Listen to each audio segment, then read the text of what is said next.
Sophia. Hi, everyone. Excited as always. And as Sophia mentioned, this is a slightly different session. It's basically, I chose the highlights from this Biennale to share with you. And what I'm going to try and do is to share with you not only the art, or more than the art, maybe the experience of the art.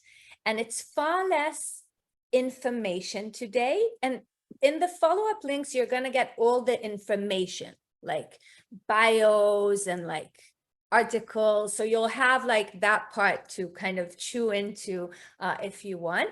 But the way I built today was more sharing with you how I experienced the art, and it also will give me a little more of an opportunity to talk about art as an experience, and with less focus on maybe biographies and the academic sides of them, and more like how it touches me, and hopefully I'm going to manage to transmit that through the screen to you. For the same reason, because these are completely separate exhibitions, I didn't want to wait until the end of the session to open up for questions. So at the end of each section, we're gonna open the chat. Obviously, feel free to pop questions in the chat throughout the time I'm speaking. Sophia and I will both see them, but it will be also opened to everyone after each section, so we can kind of pause for a moment, see what questions we have, and then move to the next one.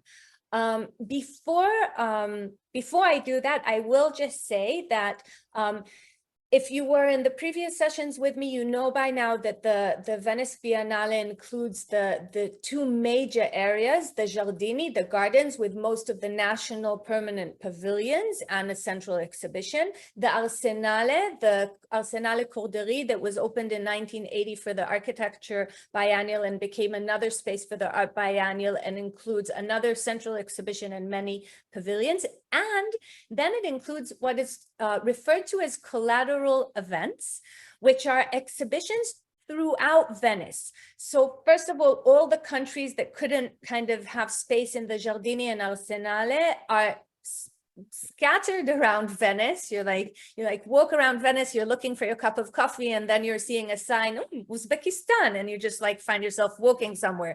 Or you're looking at the river and you look left and you see Dutch pavilion here in this huge church, and you walk into a church and end up sitting on cushions and watching a crazy video. So that's kind of the experience of the city. And what I found myself noticing was the two unquestionable highlights for me, and it's not only me, by the way, I wish I were original, but really almost anyone and everyone I spoke with was kind of coming out with the same highlights, were actually two major exhibitions that weren't part of the Giardini and Arsenale and were not of nations. And those are the ones I'm going to talk about today. Plus, depending on our timing, I did add another favorite that made the cut, which is the Italian pavilion. And we'll see how fast I'm talking, how many questions we have. And based on that, we'll see kind of how we make the route. Just before I'm entering the first exhibition I'm sharing with you, I do want to give you just a tiny bit of information. And I'm actually doing that before showing you the images. We're going to look at the exhibition by Anselm Kiefer, a German artist born in 1945. It's a huge painting installation. He's been working on it since 2020. He was actually invited to do it in 2019. And the location, it's an exhibition that reflects on Venetian history and the role that Venice played in the creation of art. And it's also, he was invited to create this to celebrate the 1600s anniversary of the foundation of Venice. And all of these works are installed in a huge spacious room that is part of the Palazzo Ducale, the Ducale Palace, which is huge. And it was kind of the house of the cabinet and judges and nobility of Venice. So it's this crazy, crazy palace, and we're going to see some of it. And in 1577, after a huge fire that happened in Venice, that place was restored, and there are 33 original historic paintings that are in that space by Tintoretto, Palma il Giovanni, and Andrea Vicentino. And they painted the scenes of Venetian triumph on the ceilings, and that's after the fire. And this exhibition is the first time after almost 300 years where something else is exhibited and superimposed on the original paintings. Don't worry, he didn't paint on them. You're going to see how. And basically, historically, this thing would happen when the Doge, the Doge would be like the military city leader of Venice, was elected by the nobility, and they were elected for lifetime. So anything like this would normally or historically happen when the Doge and the main nobles would decide like there's a need of change for the republic, and then the palace would go through a change. And this is the first time this has happened in 300 years. So for me, that's like maybe the kind of chunk of information, and now we're gonna walk through that palace basically, and see what's going on. And I'm doing it through sharing my desktop because we're also going to switch through some videos and stuff. So I just want to make sure. One moment. Slideshow up. No, not that. One moment. Not share. Slideshow. Okay. Can you all see? Yes? Okay, perfect. So the name of this exhibition is actually a quote by from an Italian philosopher. We'll get to the dates of his lifetime in a few slides. And you can see already how the quote talks about destruction, about fire, and about resurrection. And on Salim Kifel, these are very much part of his works that relate very often to German history, especially post-Holocaust, especially reckoning with World War II as a German. And he leans into mysticism, very often also Jewish mysticism, Kabbalah. And yeah, I'll send some information along the way, but I first want us to kind of go through. So this is the palace. So basically we're entering this like insane, beautiful, huge space. And the moment I entered this space, I was like, okay, like go compete with this, right? You can see what it looks like from this level on the way to the entrance. So I'm basically standing here looking outside. I'm seeing this and going up the stairs. And I'm constantly just wondering like, what, like who would want to exhibit when like, it's so stunning as it is. How do you even have any contemporary exhibition? And what I'm doing here is literally like I'm walking and taking photos, and I'm so stunned that like I'm just kind of so you're walking with me, like I'm taking one step at a time.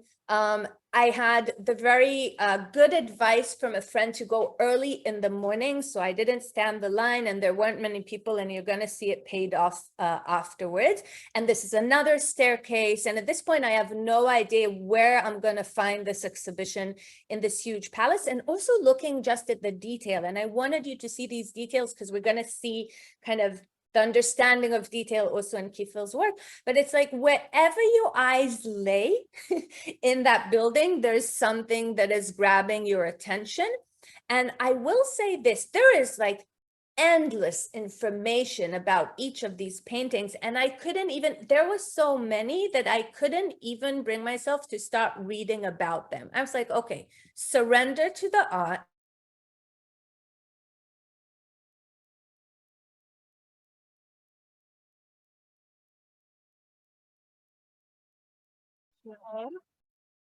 Can you hear me? No, I think you froze. Can the rest of the participants hear me? Anyone just see? I can't see you. Let's see. Can you guys hear me? I can now, but Shirel is still. Okay, so let me reconnect with Shirel. Okay, let me just see what happened with her.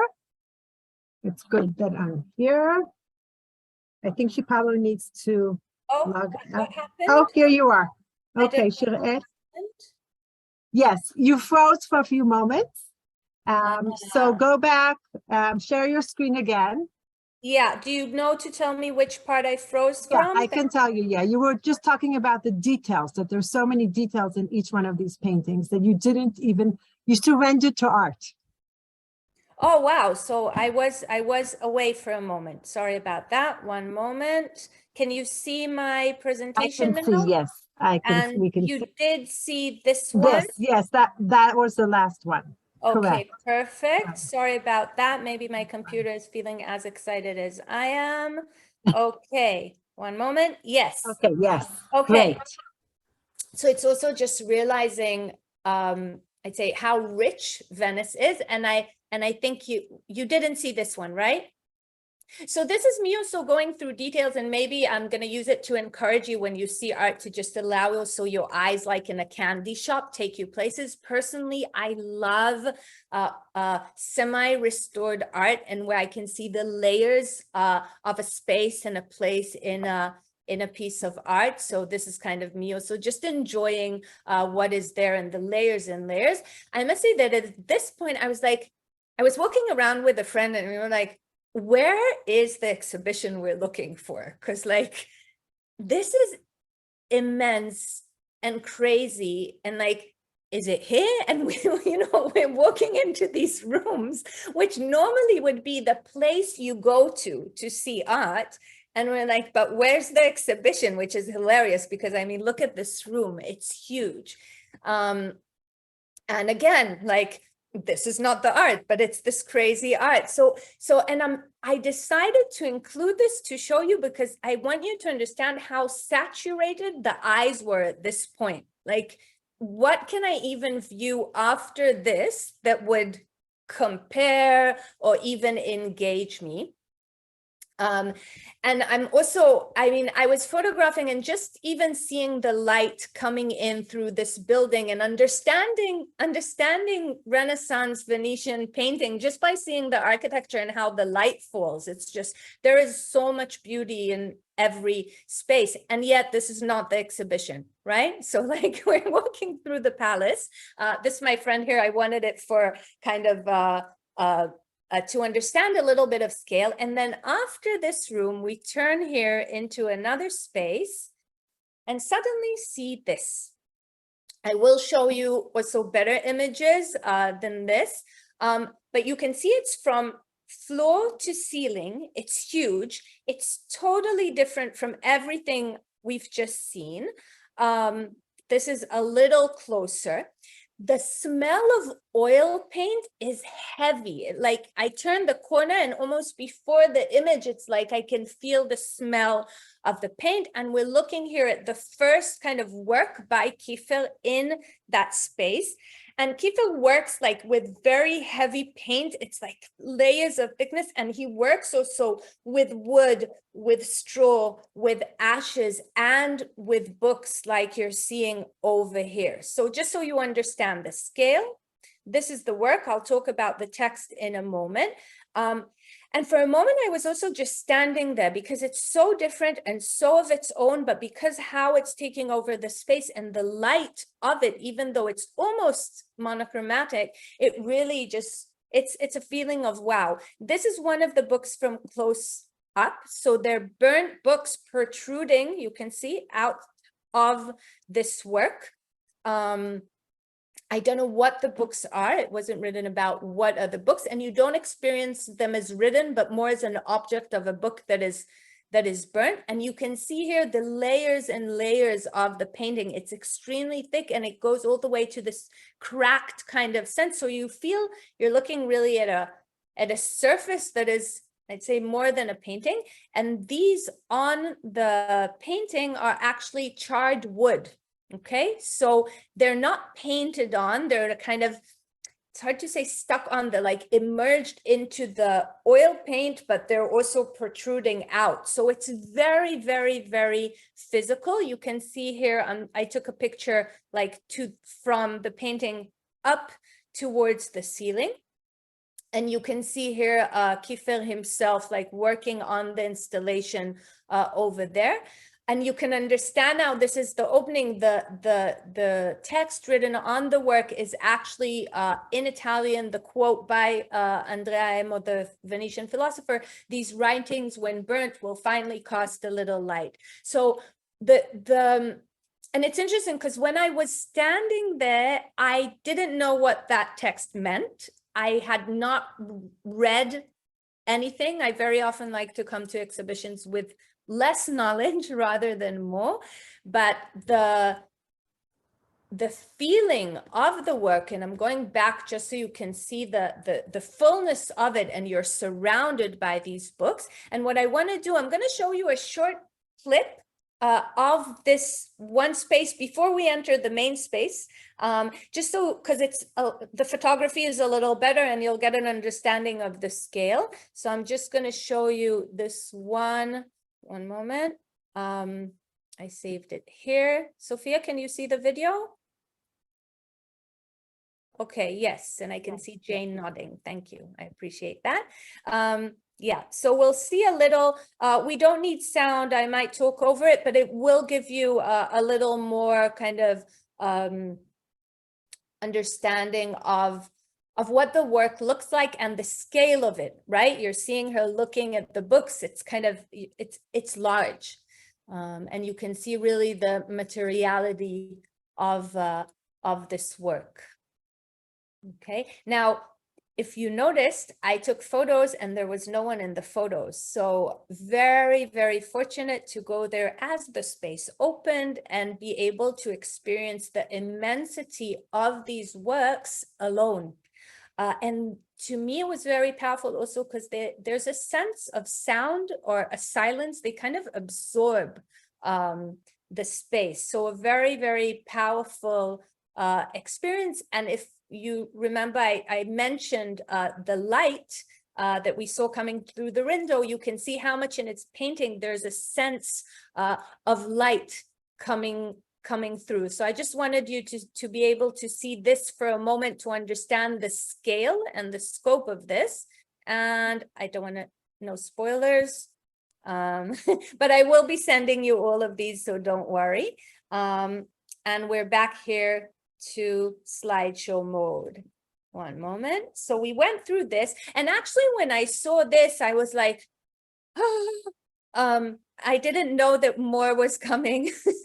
And just like if this is in front, the work we just saw is in front. So you kind of make a slight turn to the left and walk in, and this is what you see. Okay, so it's a huge space, and all the walls are covered with these paintings. And as I mentioned, I was fortunate to enter this room when it was empty. I mean, 15 minutes later, it was not empty, but the impact of this huge empty space with these paintings on the ceiling, and these huge paintings were by Kiefer. And then I turn around. So this is a 180 degrees, right? I just came from here. And this is the size and scope of what we're seeing. I'll share a few better images, but I wanted you to first experience what I was seeing. So this is the size, right? And there's this major panel here with straw creating this landscape, this huge ladder and these shoes. We're going to come a little closer. Again, with the smell, and I must say that also just the size. I mean, you can see how each panel of painting and the size of this. So the painting itself becomes very, very physical. And in painting, there's a huge difference. I mean, size matters. When there's a small painting, we come closer, we have a little bit more of an intimate relation. When there's a large painting, we usually go a little further. When the paintings are this scale, there are two experiences constantly occurring. One of that immensity and going far and trying to take all of it in, and then the other of going all the way close, and trying to understand what was he doing there? Like, how is this even created? So you can see some of the close-ups and the mix of paint with straw. Okay, so he works with oils and he immerses other materials in them, and you can see the ladder. Okay, so it's a painting, it's a collage, it's a painting installation, sculptural, like goes to all these directions, but it's like he creates this magic. This is another canvas. We're going to see it from another angle, but you can see these twines, these wood twines, and actually this coffin open on the canvas. You can see here the scale. I took some photos with my friends, so just so it's clearer, the scale of things. And this is another canvas looking up, and you can see here kind of the painting of Venice, like the palace and what Venice would look like. The people here, which are actually suits that are painted and overlaid on the painting, and this lion angel above. Another one of the panels, and these are actually physically bicycles with straw and clothing all the way up, and you can see the ceiling here. Okay, it's a little hard. I know it's a little, I was most worried about sharing this because I was like, how do I even share like the feeling of standing there? So this is me standing quite close and taking a photo above. So we see the edge of the ceiling. Okay, so these bicycle carriages are actually hanging over. And then if you look carefully, we can also see these shopping carts. So there's also this very interesting feel of, it feels like entering the room and going back in time, but then he's like reminding us of present times in these, like they pop up in different spaces. This, I just want you to see, you can see here the wood, which mainly because I was in Venice, I thought of a boat. And then if you go closer, you just see it's a log. It's like the scale of things allows like a log to be a boat. Okay, and you can see the surface and how it's all held together. At that moment, for a moment, I looked outside. There's like, okay, too much. I'll just look outside for a moment to kind of, a little palate cleanser. And then I saw, and that's what's wonderful to just, I'd say, follow your instinct. This is how the paintings are mounted in the space. So they're obviously not painted on the walls, but there are these giant structures to hold the paintings all the way to the ceiling without causing any damage to these paintings, right? So you can see kind of how it's done. This is from the panel with the clothing. Actually, I felt this was the weakest part of the whole exhibition. It wasn't like, but I just wanted you to see how it's done with the suits and the hangers. And it's like, he's not shy of playing with the contemporary materials while creating this very majestic view. If you remember the coffin, this is the, don't know what to call it, canvas panel. I mean, you can see how many canvases are in here, right? They're like 4 across and 3 above, and they're huge. And you can see how he creates perspective and then this majestic outworldly scene with the light and this open coffin. And if we go back and remember the text of this, like the title of this exhibition, and how from these writings that were burnt will emerge something new, we can see how he's constantly playing with kind of the cycle of life and how things that die then allow for new things to happen. So you can see this when I step closer and even closer. And you can see the details, right? So he has huge gestures, but actually the details themselves are really taken care of. And to me, what I'd say dictates good painting in general is that it holds itself together whether you're looking from far or coming close. It doesn't fall apart. It remains interesting and engaging, both when you come close and when you step further. And at this scale, it's like, it's almost unbelievable that he manages to play between the huge scale and the details that he has inside. This is again the palazzo, just so you get like the scale of things, and you might remember this from his painting. And this is again the room, right? You can see the different panels with the carts, with the coffin. The one I entered with the ladder is over there.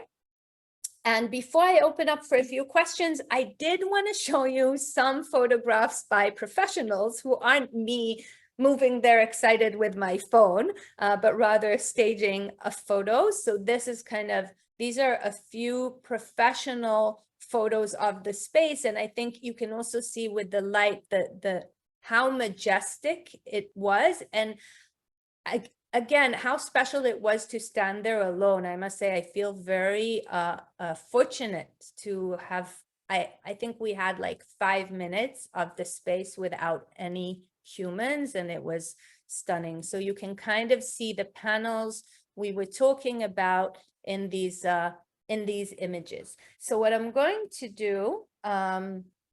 I opened up the question, the Right. chat questions. So I'm maybe, yeah, sorry. Yeah, so I'm gonna, I'm just looking back to see some of the questions. I see here, I love Kiefer and hope you'll do a whole lecture on his life and work. Yeah, it's like, it's definitely something that can happen, to have a full lecture about his work. So, okay, so what's the overall size and how long did it take to do? I mean, I'd need to check the measurements. You can see it's huge. I don't know, like it's this huge room. I'll need to check the full measurements, and I'll make sure to include that. And how long it took. He was commissioned in 2019, and he started working on it at the beginning of 2020. So that's 2 years. Which when you think of the scale of this isn't necessarily so long. Yeah, so there's a mention here of images from the Holocaust and clothing and shoes, and definitely that's something that comes up in his works. And I'd say in this case, because he was also relating to Venetian history and the fire and like those tragedies, it kind of merges together. So obviously, as Jews, when we see these images, they're immediately connected to the Holocaust. With Anselm Kiefer, that's definitely something he touches on. And in this case, it's also kind of, I'd say it's connected with the Venetian history and what happened over there. Was the ladder painted?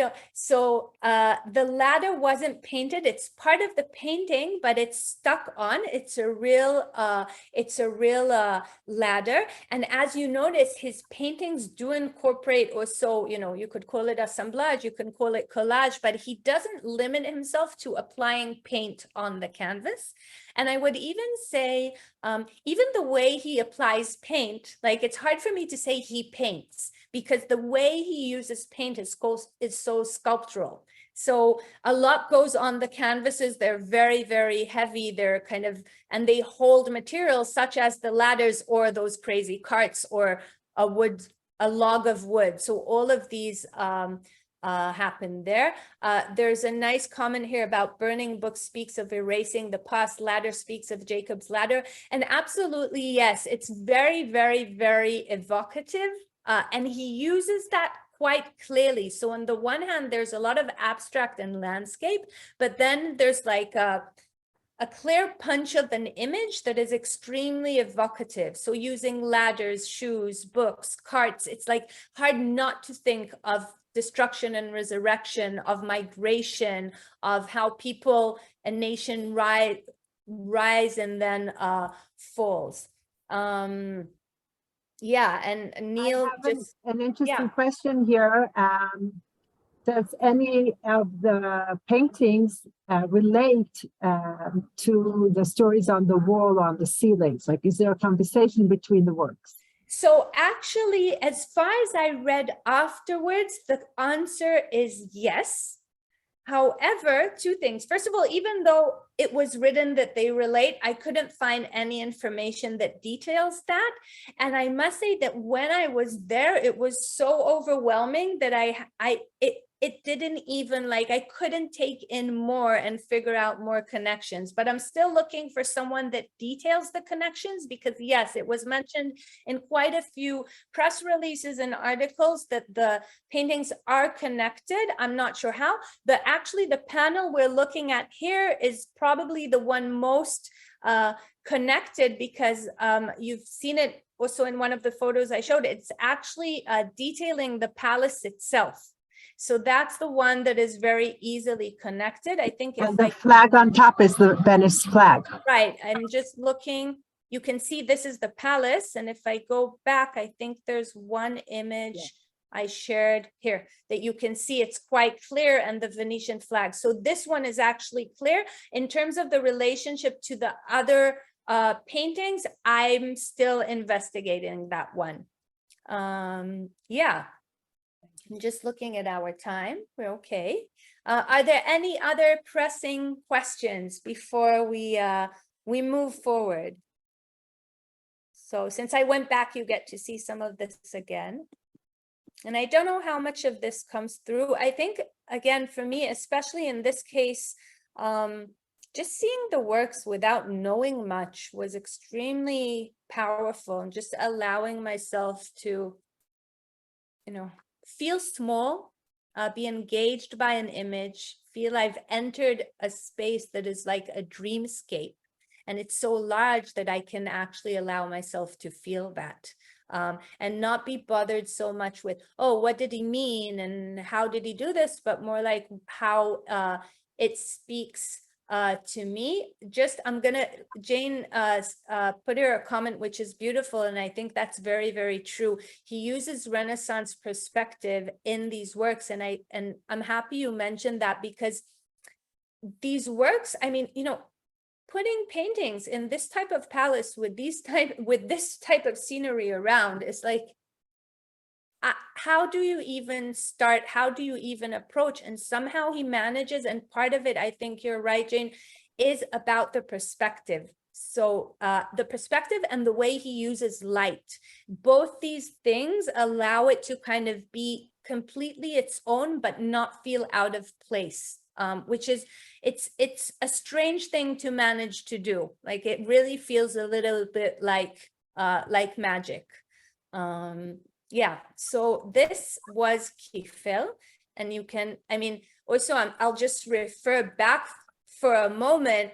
This is a collateral event. I think when sometimes if we say collateral event, we think, oh, it's not as important or not as big as the main events of the Biennale, but that's not true, okay? So like, just to understand kind of the scale of what's going on in Venice during the Biennale.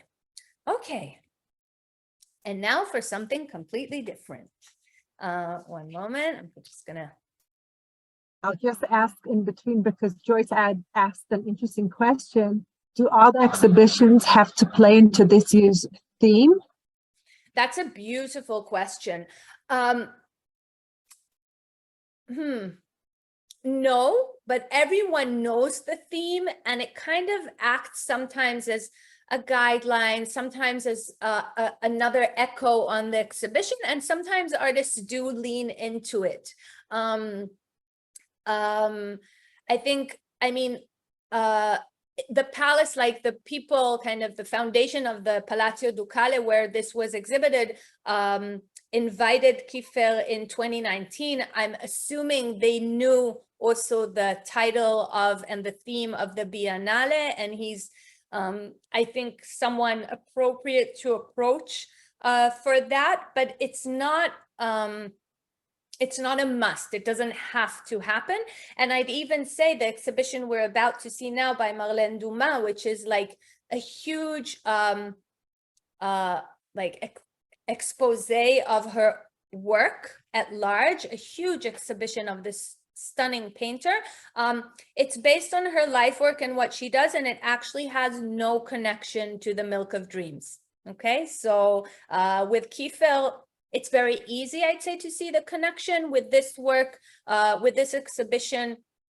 It's not part of it. It didn't feel that and didn't have the need to be connected. So, okay, so Marlène Dumas is my favorite painter. Also not very original of me, but she's really, really amazing. And I think one of the things I love about her, other than her paintings, is also who she is, how she talks about her paintings, and how generous of a woman she is. She was born in South Africa. She lives in Holland.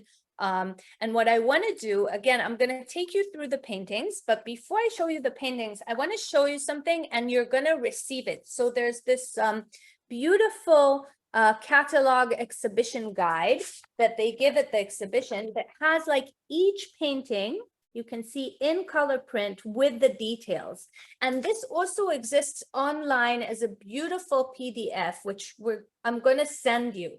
So extremely generous, very characteristic of Marlène Dumas.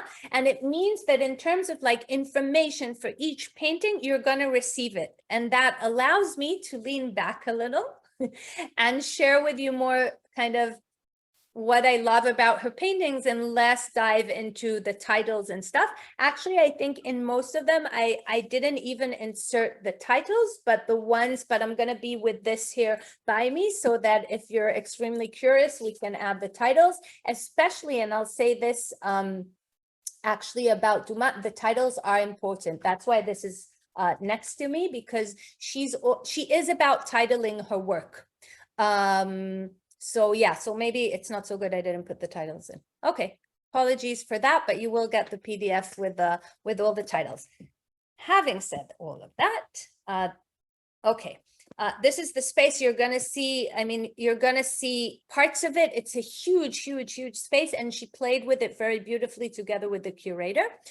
This is a work from an earlier series in 1909. The work itself is called Turkish Girl, and it was based on actually images from a variety of like porn magazines. So I didn't bring a bunch of those, but I did want you to see there's something, and you'll see it in her works, the way she works with the color or the paint when it's saturated and when it's really, really light on the canvas, and the canvas itself functions as light and as space and as definition for the image. You can also see here the composition and the gaze in the work. And I just wanted you to see, you remember what I said with Kiefer, how a painting doesn't fall apart from far and from close. And there's something really beautifully confident about the way she paints, where clearly these are hands, like we don't need her to tell us, but they're also like, when we come closer, it's this beauty of paint that comes together. It becomes almost abstract.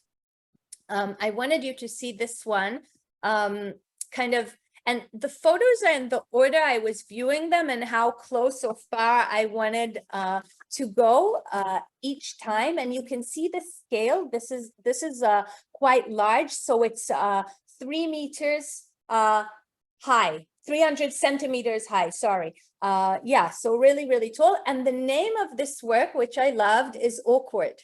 Okay, so you can see this coming together. And I think it's really, really nice with Marlène Dumas, what she does with her titles. It's really bad of me, I didn't put them, but you'll receive them. So apologies again to everyone also listening to the recording. Her titles do kind of evoke, it's almost like the accompanying text. Okay, so when we see it, but kind of once you heard the title, it's pretty clear kind of what she's aiming at and how they're, you can see again her composition and how tight they are in the composition. This work, which is called The Visitor, I think this I actually put the title. Yes, I did. Yes, The Visitor from 1995. I just want to go back one. Okay, so entering the room, and it's really interesting because you're entering the room and seeing other people looking into a room. right? So there's already with this painting, this feeling of like, we're looking at people looking, which I love in painting, and coming closer. And once you come closer, it's kind of, I'm becoming part of the group standing and looking at something. At this point, I'm already really part of the group. And I also wanted you to see again how beautifully she paints, how light her hand is, the play with whether it's texture, whether it's really allowing the canvas, the way she uses color, the light that comes across. There's something in the way she paints that is, I mean, look at this, right? You can see the light. It makes so much sense. We almost wouldn't notice it, but that I think is the power of how she creates her paintings. She works also a lot with watercolors, as you can see here, and I just wanted you also to see the space. It's pretty crazy to walk and see art in these spaces. And here, what I wanted to, again, I'm finding for you the titles as I'm going through this presentation. So this work is called Dead Marilyn. And you'll receive the story behind it. But for me, again, what's fascinating in this work is the face is very, very clear, but the way it's painted, the colors, and you can see the difference, right, between the painterly surface here, which is actually much more saturated with paint, and over here that is much drier with it. Okay.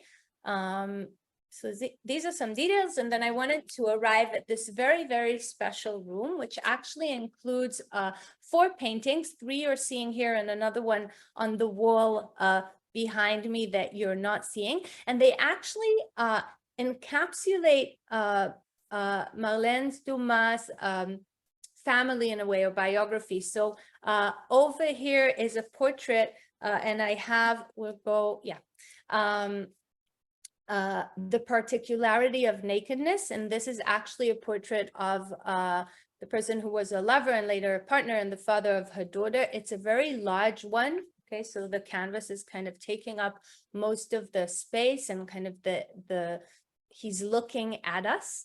And if I'm gonna go back for a moment, you can see he's over here, right? And we have one work over here. This work is called The Painter. It's one of her very, very famous images. It's actually, she painted she painted her daughter here as a child, but also as a way kind of to talk of herself in a removed way. So she takes her child, her daughter, as the painter instead of herself, trying to kind of allude to the painter as a more basic kind of primal creation rather than the painter as a profession. I will say that there's in this exhibition, there was a video that doesn't exist online that I sat through first. So like a 45-minute video of Marlene Dumas speaking and other people. And it was very interesting to hear her daughter, who's now an older woman, talk about being the daughter of Marlene Dumas and this beautiful relationship actually they have. So Marlene Dumas is kind of using her daughter's image in a way to talk about being a painter and a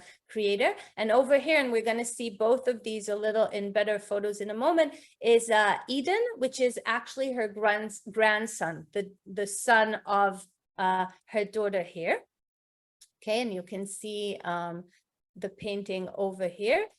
Another image of the painter by Marlene Dumas. And what I wanted, this is a photo I took because again, there's this simple beauty of the way that she paints, and so powerful here. Almost, I don't know, it's hard. Yeah, I feel I'm a little bit at loss of words when I share her paintings, so I hope the images speak better than I do. And this painting, which is actually on the wall, in that room on the wall behind me, is her brother. He's her brother that is 6 years older than her, and she mentions that she was never, and they have this beautiful relationship, she mentions that she was never able to paint him in a way that felt like him, other than this image she has of him as a baby. So it's an interesting thing to walk into that room and be surrounded by her lover, her daughter, her grandson, and her brother in all these different ways, a very, very intimate room. can see here, and I'm just taking you through the exhibition to see the variety of her works. This is the gallery. It's kind of, you go through these spaces and there's this outdoor or indoor enclave between the gallery spaces. And you can see here, remember this painting, Awkward? So there's a way to see, like you're seeing it, okay, from far away too.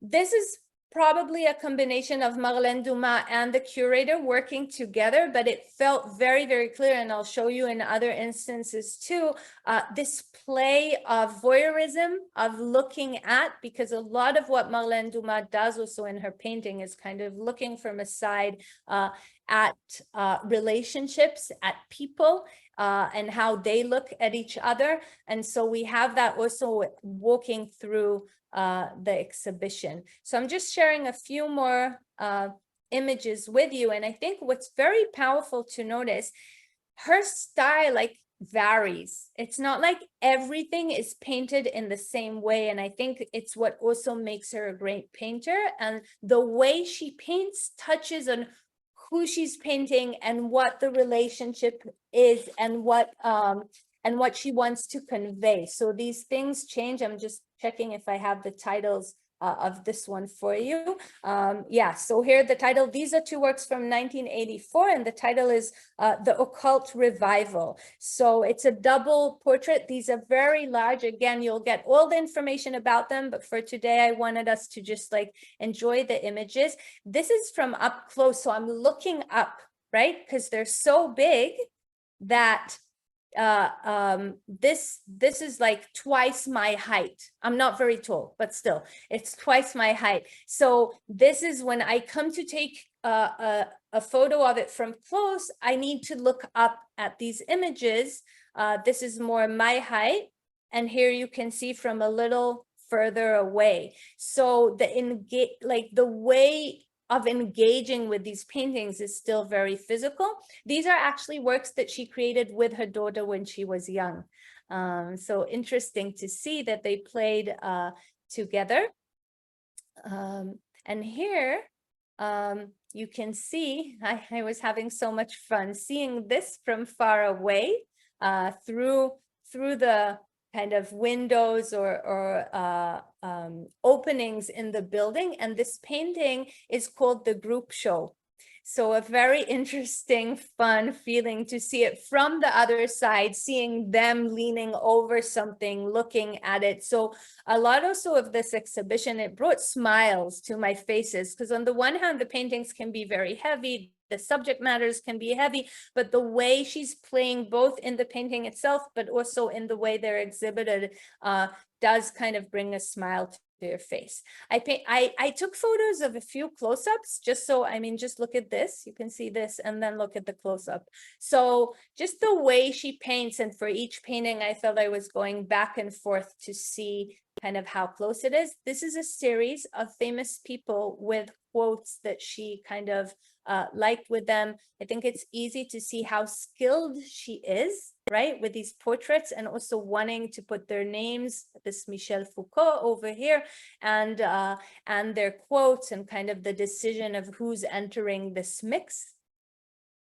And these are the last paintings of the works, of her works, which I will tell you the titles because there are a lot about painting. And this one is called The Origin of Painting.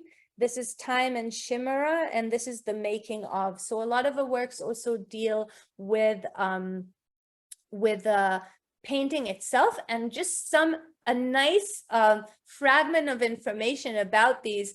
When she was young, she actually started from drawing like fashion drawings and dresses and silhouettes of girls, of cigarette packs and stuff like that, because people were happy with that. And she talks about, on the one hand, it's far in the past, but then when she created these paintings, she could see how her silhouettes from her youth and childhood were re-entering her works over here. So this is the end of our Marlène Dumas part, and I'm just going to open the chat.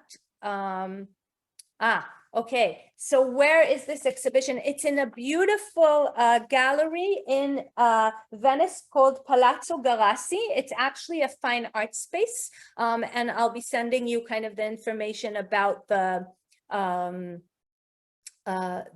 gallery itself.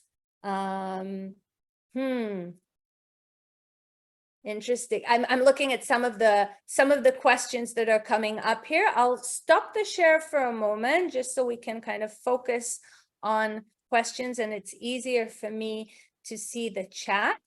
So that's where the exhibition is. There's a comment here by Rochelle about the hands that are often removed by coloration from the rest of her bodies. That's interesting.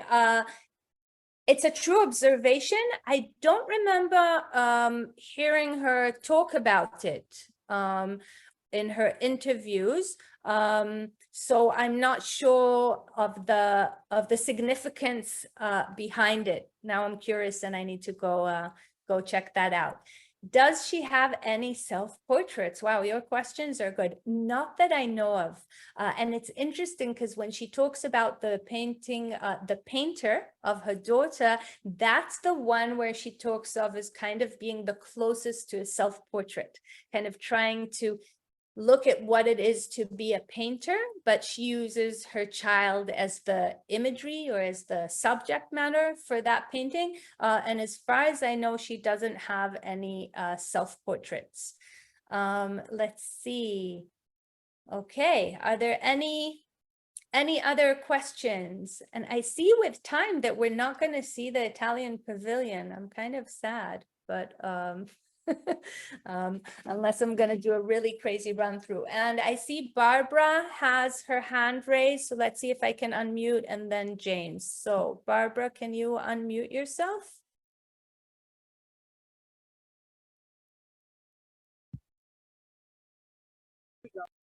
Oh, almost.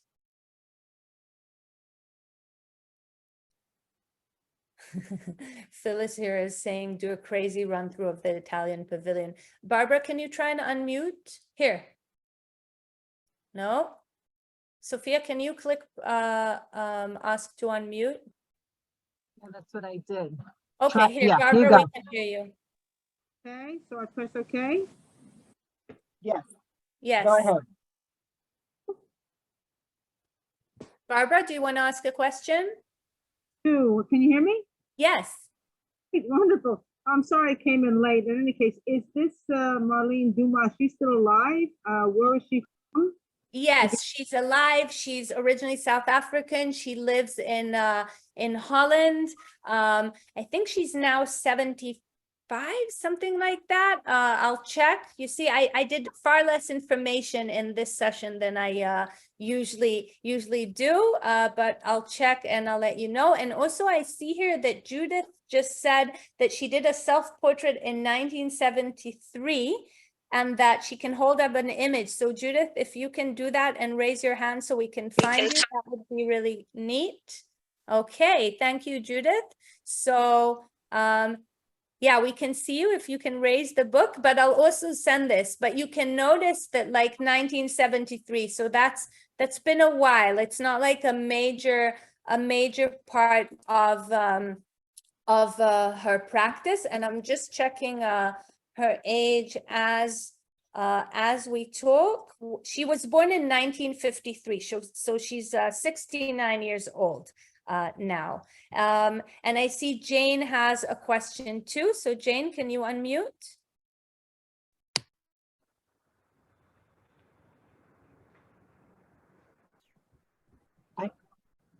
Can you oh, good. Okay, it looks like it's done. Good. Okay, I have two comments. One, it's wonderful to see really figurative art. I mean, there was a time when figurative art was out and nobody did it. And if you did it, nobody was interested in what you did. The other thing is, does she consider the pictures that she paints of people to be portraits, or is it a different designation that she makes? I'm so happy for that. So first of all, regarding figurative art, I'll say, yes, it's been making a comeback in a variety of ways in the last, I'd say, 15 years. And it's beautiful to see, for me, also the variety and openness to all forms, and like Right. not having to be constricted to either this or that. And I think it's beautiful that exists. Mhm.